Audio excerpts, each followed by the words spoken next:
Bueno, nos encontramos con otra ecuación íntegro diferencial, pero el problema 3 me está indicando de que simplemente hallemos y de s, su transformada de Laplace de la variable y.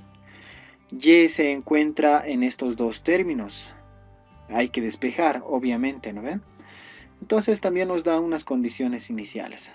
Abordaremos de una manera directa el ejercicio. Vamos a hacer lo siguiente. Las propiedades de convolución, ya les dije que las ecuaciones íntegro diferenciales siempre vienen agarraditas de la mano con la convolución. Entonces vamos a decir, recordando esta fórmula de la convolución en su forma algebraica, y se puede anotar a la ecuación diferencial de esta manera. Fíjense que los límites de integración son desde t hasta 0, corresponde.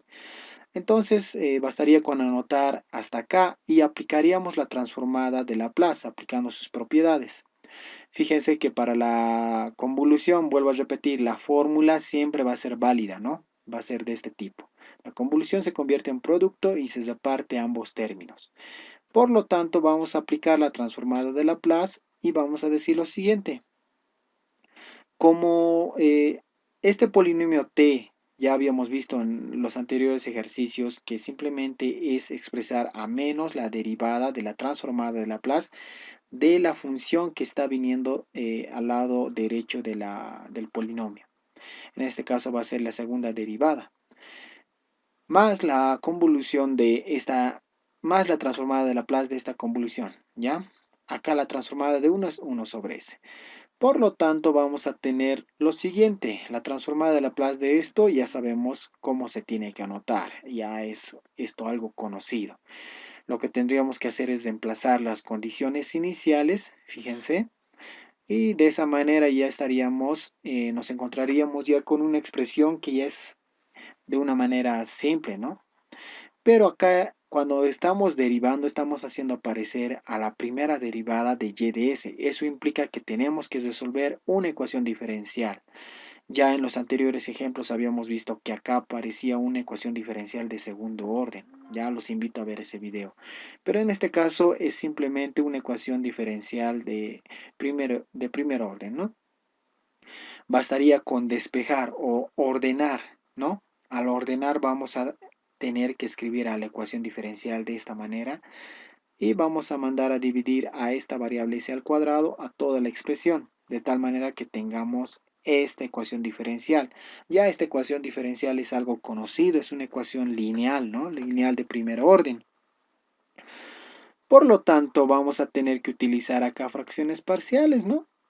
Al utilizar fracciones parciales, podríamos decir o recordar, ¿no? Porque yo no voy a resolver esto paso por paso. Esto ya es conocimientos básicos del cálculo diferencial e integral, ¿no? Entonces aplicamos fracciones parciales dentro de esta expresión. Lo que nos va a quedar es esto de acá, ¿no? Tenemos que hallar las constantes a, b y d. De tal manera que yo ya estoy hallando esas constantes, me da esta expresión. Fíjense que acá el 2 obviamente se está sumando con esta expresión de acá. Entonces esto debería de ser 1 para sumarse con este 2 para obtener ese 3s. Entonces yo los invito a poner pausa el video y resuelvan de una manera manual. ¿De acuerdo?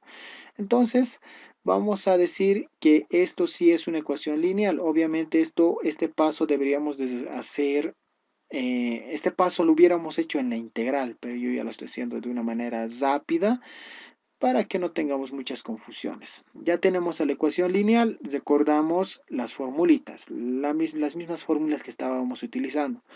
Acá podrían resolver por el método del factor integrante, también no hay lío, ¿no? Les tiene que salir de la misma manera todo.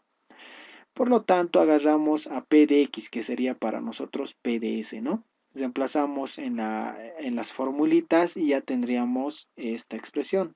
Q de x es equivalente a toda la expresión que está en el lado derecho de la ecuación diferencial. Por lo tanto, las exponenciales ya van a ser inmediatas. Fíjense que 3 sobre s es el logaritmo de s, ¿no? Pero este 3 puede subir como potencia. La integral de esto va a ser 1 sobre s la integral de esto va a ser logaritmo de s más 1. Esas integrales son inmediatas.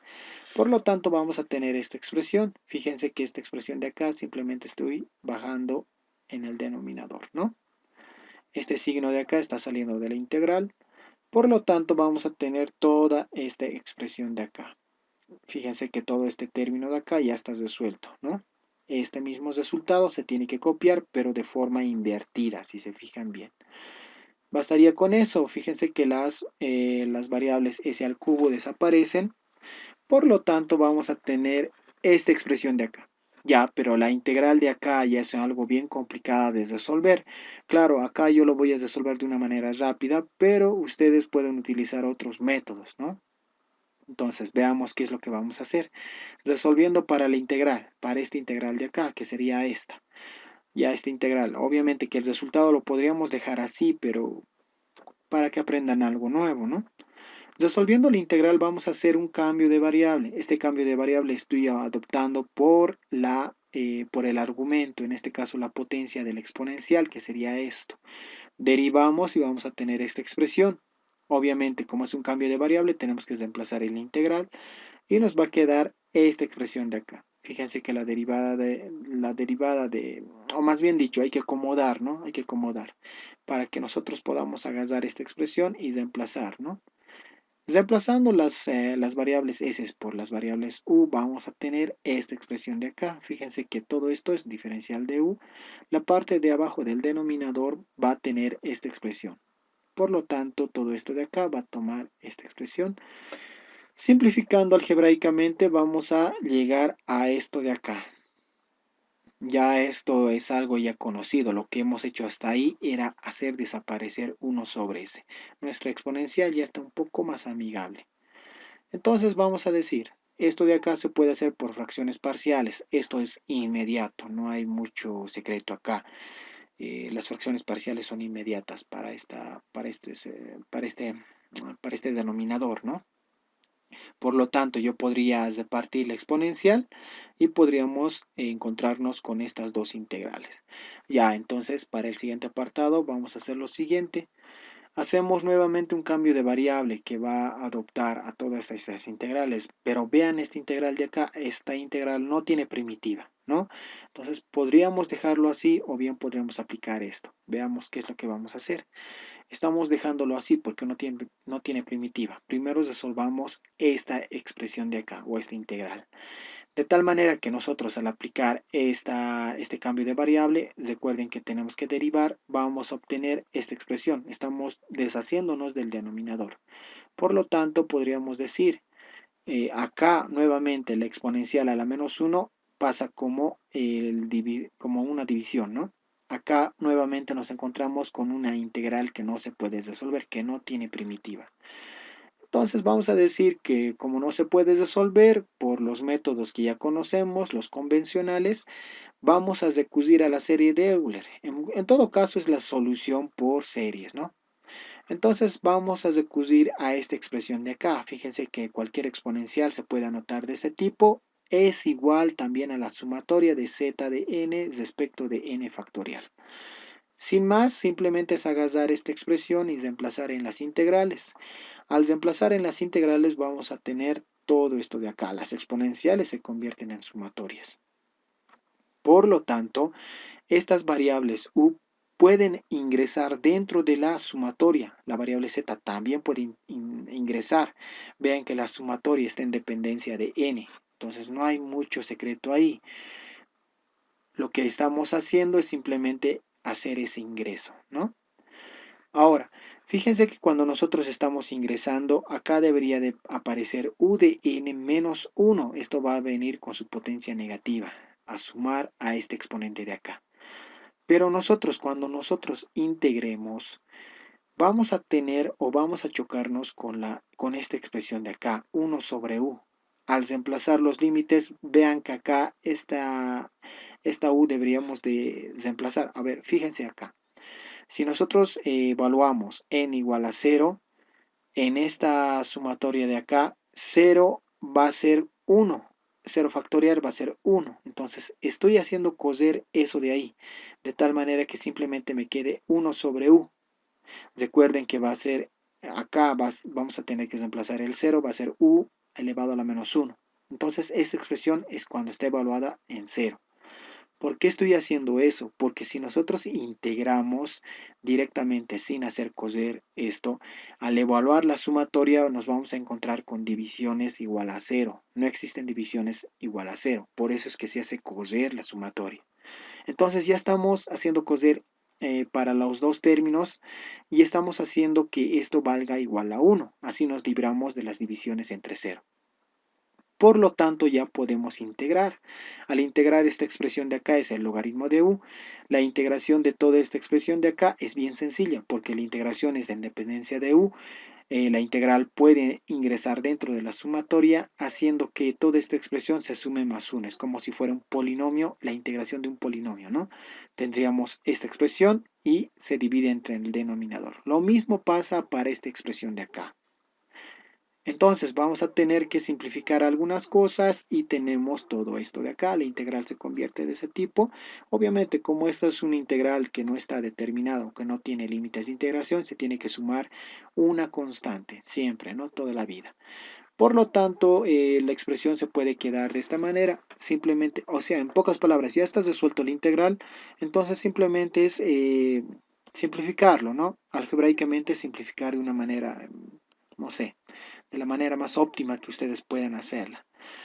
Ahora fíjense de acá, si es que nos pidiera la transformada de Laplace inversa, porque ya hemos resuelto, ya esta es la solución.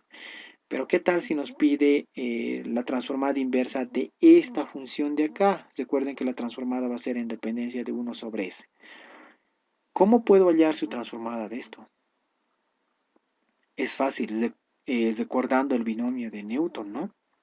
Para esta expresión de acá, ¿no? Para esta expresión se puede hallar algo más o menos semejante.